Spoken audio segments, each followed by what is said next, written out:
Hello दोस्तों अगर आप 2023 में मैट्रिक का एग्जाम देने वाले हैं तो आज का ये वीडियो आपके लिए है, क्योंकि आज के इस वीडियो में हम आपको बताने वाले हैं कि 2023 में जो एग्जाम होगा उसमें मैथ एक कठिन विषय है। तो मैथ की तैयारी कैसे की जाए। अभी नवंबर चल रहा है तो नवंबर से कैसे तैयारी करें ताकि मैथ में अच्छा खासा नंबर हमको आ सके। बहुत सारे ऐसे विद्यार्थी होते हैं जिनको मैथ बनाने में कठिनाई होती है, तो वो कैसे तैयारी करेंगे कि उनको अच्छा नंबर आ सके। तो चलिए आज की इस वीडियो में यही बताने वाले हैं। दोस्तों बहुत ही इंटरेस्टिंग वीडियो होने वाला है। अगर आपको ये सारा टॉपिक अच्छा लगेगा तो आप इस वीडियो को शेयर वैसे विद्यार्थियों को कीजिएगा जो कि अभी मैट्रिक में है और उनका कुछ हेल्प भी हो जाएगा। चलिए इसको देखते हैं। 2023 में गणित का अगर तैयारी कर रहे हैं तो एग्जाम के लिए आप क्या क्या कर सकते हैं।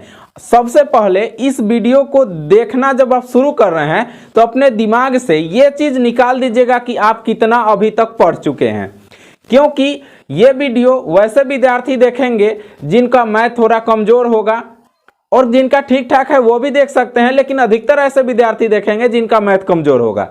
तो देखिए आप क्या कर सकते हैं, पूरा फार्मूला का एक नोट्स बनाएं और हर फार्मूला से क्वेश्चन सॉल्व करने का प्रयास करें। बहुत बार ऐसा होता है कि जो मैथ के बुक में क्वेश्चन होता है उसको हम सॉल्व नहीं कर पाते हैं। तो अब नवंबर के बाद आपके पास तो समय ज़्यादा बचा हुआ नहीं है कि आप जा करके कहीं पर ट्यूशन पढ़ करके या किसी से कोचिंग ले करके आप पूरा मैथ को सॉल्व कर पाएँ, क्योंकि अब समय बीत चुका है। आप बनाने लगिएगा तो रिवीजन का समय नहीं होगा, और जब रिवीजन नहीं कीजिएगा तो आप अच्छा से एग्जाम नहीं दे पाइएगा। इसलिए सबसे आसान फार्मूला हम आपको बता रहे हैं कि आप क्या कीजिए कि नोट्स तैयार कीजिए। क्या चीज का नोट्स तैयार कीजिए, जितना भी आपके मैथ का फार्मूला है सबको एक जगह लिख लीजिए। ज्यादा से ज्यादा 100-120 फार्मूला होगा पूरे मैथ के बुक में, और सभी फार्मूला पर आप मैथ बनाने सीख लीजिए। इतना तो जरूर आप कर सकते हैं। अगर इतना भी हो गया तो आपको मैथ में कोई फेल नहीं कर सकता है, इतना हम आपका गारंटी जरूर ले सकते हैं। तो मैथ का, और जिनका मैथ मजबूत है वो भी ये कार्य कर सकते हैं जिनसे कि उनका मैथ और ज़्यादा इंप्रूव हो जाए। तो ये कीजिए।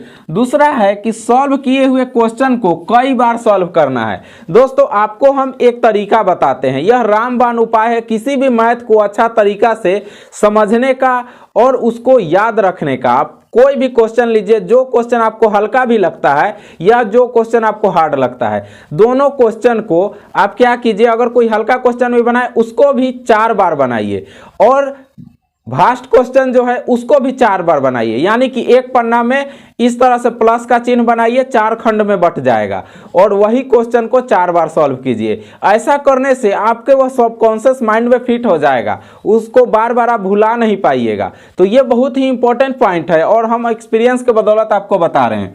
आगे है कि देखिए, आपको अगर मैथ में पास करना है और आप मैथ अच्छा पूरा तरीका से बनाए नहीं है तो अभी आप नवंबर से क्या कर सकते हैं कि जो फर्स्ट चैप्टर है वास्तविक संख्या, बहुत ही सिंपल चैप्टर है। अगर आप वास्तविक संख्या का चैप्टर नहीं बनाए हैं तो आप क्या कर सकते हैं कि ध्यानलाइन मैथ नाम का एक यूट्यूब चैनल है मेरा ही, वहां पर जाके आप पूरा फुल वीडियो उसका देख सकते हैं। एक एक क्वेश्चन को सॉल्व करके हम बताए हैं, ध्यानलाइन मैथ। आगे है कि वास्तविक संख्या हो गया, उसके बाद ग्राफ हो गया। ग्राफ जानते हैं, ग्राफ जो बनाया जाता है प्लस का चिन्ह रहता है, उसमें 1 2 इधर माइनस प्लस वाला ग्राफ जो बनता है, तो ग्राफ आलेखीय विधि से हल करने वाला क्वेश्चन, तो वो आप बना लीजिए। उसके बाद त्रिकोणमिति बना लीजिए। दोस्तों त्रिकोणमिति जो है बहुत सारे लड़का लोग को भास्ट लगता है कि बहुत हार्ड है, लेकिन हार्ड नहीं है। आप ध्यानलाइन यूट्यूब चैनल पर जाइएगा, ध्यानलाइन मैथ यूट्यूब चैनल पर, तो हम उसका कॉन्सेप्ट बताए हुए हैं। अगर वो कॉन्सेप्ट आपको नहीं समझ में आया तो आप हमारा चैनल अनसब्सक्राइब कर दीजिएगा, लेकिन अगर समझ में आया तो इसके कॉमेंट बॉक्स में जरूर बताइए कि सर आप जो स्ट्रेटजी बताए हैं वो बहुत ही यूजफुल था। तो त्रिकोणमिति बहुत आसान सब्जेक्ट है, मतलब आसान चैप्टर है, उसको आप अच्छा तरीका से समझ सकते हैं। तो त्रिकोणमिति आप कहीं भी समझिए, मेरे YouTube चैनल समझिए, टीचर से समझिए, कहीं भी समझिए, इसको बना लीजिए। उसके बाद सबसे हल्का सांख्यिकी, यानी कि मेडन मोड, यानी माध्य माध्यिका बहुलक और प्रायिकता, ये बहुत आसान है, मतलब कि आप आंख मूंद करके बना सकते हैं, इतना हल्का है, बस थोड़ा सा कॉन्सेप्ट समझना है आपको। तो सांख्यिकी हल्का चैप्टर है। उसके बाद बहुपद भी बहुत हल्का चैप्टर है, बहुपद, एक रेखीय बहुपद, द्विघाती बहुपद, ये सारा बहुपद का क्वेश्चन होता है। उसमें गुणनखंड ये सब करना रहता है, समीकरण बनाना रहता है। तो ये जो 3-4 चैप्टर हमने बताया, इसको भी अगर आप क्लियर कर सकते हैं तो आपका, अगर मैथ में नहीं भी आपको कुछ आता है तो आपको फेल नहीं कर सकता है कोई, और अच्छा खासा नंबर आप ले आ सकते हैं अगर यह सभी चैप्टर का कॉन्सेप्ट आप समझ लिए तो ये बहुत इंपॉर्टेंट पॉइंट था, इसको आप नोट कर लीजिए। आगे है कि हर सप्ताह अपनी ईमानदारी से टेस्ट लीजिए, क्योंकि अब समय नहीं बचा हुआ है। समय तो ज़्यादा है नहीं, 1-1.5 महीना ही आपके पास समय है, क्योंकि संक्रांति आएगा, उसके बाद सरस्वती पूजा आएगा, 1 तारीख जो होगा 1 जनवरी उसमें, और इधर ईद आएगा। ये सारा चीज़ में आपका ख़त्म हो जाएगा, मतलब कि 25 दिसंबर आएगा, इस सब में आपका बहुत सारा समय ख़त्म होगा। तो मिला जुला करके 1.5 महीना समय है आपके पास।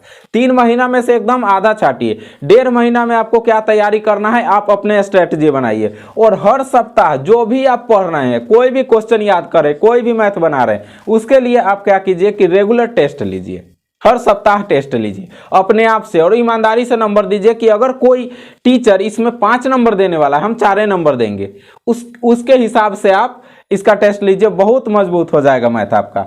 आगे है स्कूल कोचिंग में बोर्ड पर उतारे हुए क्वेश्चन को बार बार सॉल्व करें। कई बार ऐसा होता है, इस पॉइंट को आप अगर समझ लिए, बहुत बड़ा पॉइंट है।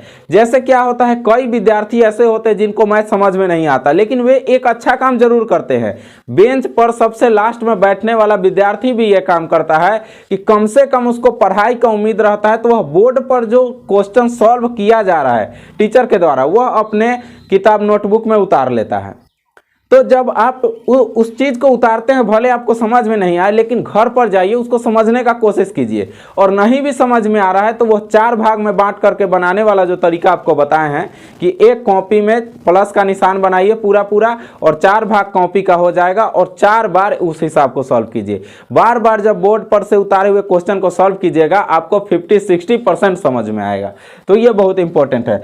आगे है पुराने 2 सालों के क्वेश्चनों को सॉल्व करने का प्रयास करें।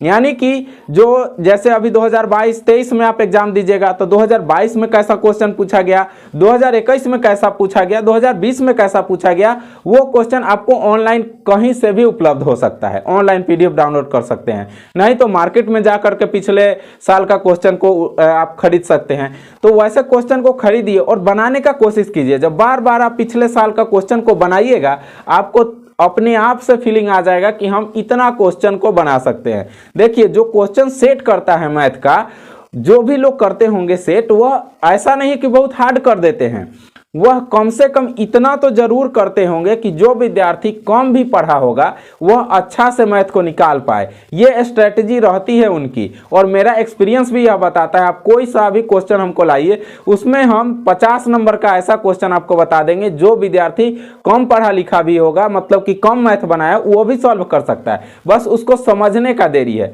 क्वेश्चन घुमा के दिया हुआ रहता है।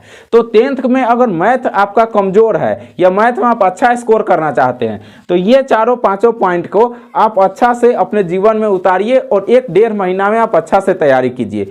और भी आप मैथ में कोई हेल्प हमसे चाहते हैं तो हमारे कमेंट बॉक्स में जरूर लिखिएगा, हम उसको सॉल्व करने का पूरा प्रयास करेंगे। दोस्तों, मिलते हैं फिर से एक नेक्स्ट वीडियो में, तब तक के लिए अपने अभिषेक सर को दीजिए इजाजत।